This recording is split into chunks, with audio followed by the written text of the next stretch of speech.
La pratique du trail convertit de plus en plus de sportifs à sa pratique. La nature, les oiseaux, la montagne.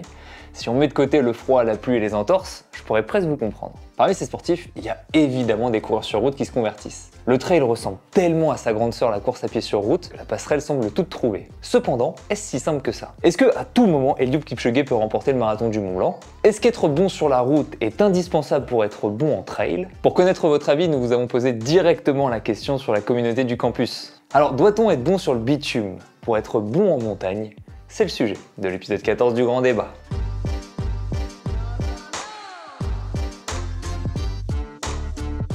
En course sur route, on chipote pour des 4 mètres de dénivelé positif, alors en trail, on peut évidemment pas faire comme si toutes les courses se ressemblaient. Comme le dit Cédric, il y a des parcours plus ou moins techniques, plus ou moins roulants, plus ou moins meubles. Et en fonction, le prérequis d'être fort sur route n'est peut-être pas nécessaire. L'analyse la plus simple par laquelle on peut commencer, c'est celle que je partage avec Nico, avec Valentine. C'est que sur un terrain relativement peu vallonné et peu technique, si vous êtes bon sur route, vous allez vous en sortir comme des chefs.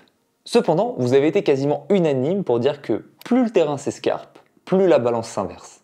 Analysons pourquoi. Le trail et la course sur route sont tous les deux des sports d'endurance. Donc avoir de bonnes qualités cardiovasculaires sur route va indéniablement aider sur trail. Ça, vous avez été nombreux à l'admettre. Mais cela n'est pas un critère suffisant.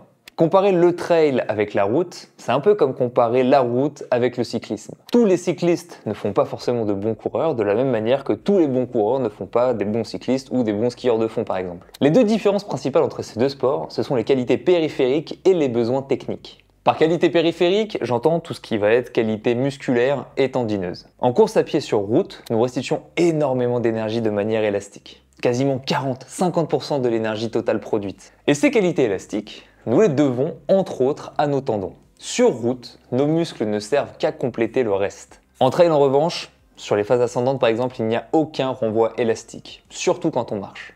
Dans ce cas, ce sont nos muscles qui doivent fournir la totalité de l'effort. Et c'est là l'une des premières différences entre ces deux sports. Quand Esther nous parle par exemple qu'il faut être bon en vitesse sur route et bon en force en trail, elle est dans le vrai. Elle le dit juste un peu avec ses mots à elle. La vitesse renverrait aux capacités élastiques, quant à la force, renverrait à la capacité musculaire. Quand on parle de différence de qualité périphérique entre route et trail, on peut aussi évidemment parler des groupes musculaires qui vont différer et leurs modes de contraction qui vont différer aussi. Prenons le quadriceps en exemple. Sur le plat, le quadriceps sera beaucoup moins sollicité qu'en montée et il sera sollicité dans une amplitude articulaire beaucoup plus faible. Si on compare à la descente maintenant, il sera aussi beaucoup moins sollicité sur le plat et surtout il sera sollicité dans un mode de contraction beaucoup moins traumatisant. C'est important, car les adaptations physiologiques au niveau musculaire sont spécifiques à leur recrutement et à leur amplitude de travail. Si vous recrutez moins un muscle, ou moins fort, ou moins régulièrement, il s'adapte moins. Faire du vélo ne permet pas directement de devenir un meilleur coureur, mais il permet encore moins directement de devenir un meilleur nageur. Si on prend tout ça en compte, je pense que je pourrais miser plus facilement sur un pur cycliste que sur un pur coureur de fond quand il s'agit de courir le plus vite possible en haut d'une montagne. Il reste pour finir l'aspect technique, parce que courir en descente ou sur sol meuble, c'est éminemment technique. Et cela s'apprend, tout du moins en partie. De mon point de vue, jamais totalement, parce qu'il y a cette notion de prise de risque dans la partie technique dont parlent Stéphane et Alexandre, qui est très pertinent et qu'il ne faut pas négliger. Lutter contre son instinct de préservation est un apprentissage beaucoup plus long et beaucoup plus difficile qu'un simple apprentissage technique. L'adage « le trail se gagne en descente », il n'est pas né de nulle part. C'est là où le risque est le plus grand et c'est là où les gens le moins à l'aise peuvent perdre beaucoup de temps.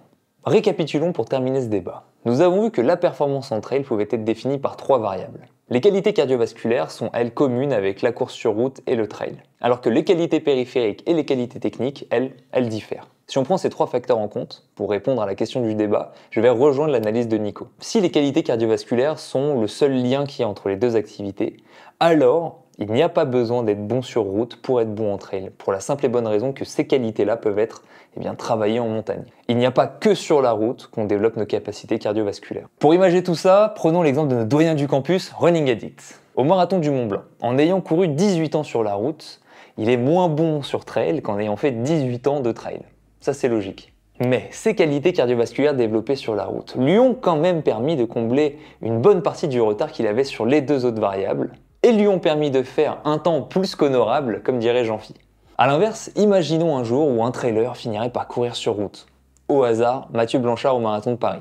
Et bien de la même manière, ses capacités cardiovasculaires développées sur trail vont lui permettre de combler une partie du retard qu'il a sur les deux autres variables et de faire un temps plus qu'honorable. Voilà, c'est la fin de ce grand débat. Merci à tous pour vos partages. Si vous souhaitez continuer le débat, vous pouvez évidemment le faire en commentaire de cette vidéo. Sinon, pour participer au prochain grand débat, on se donne rendez-vous sur la communauté du campus. Autrement, eh bien, je vous donne rendez-vous dans un prochain épisode du grand débat. Non, non, non.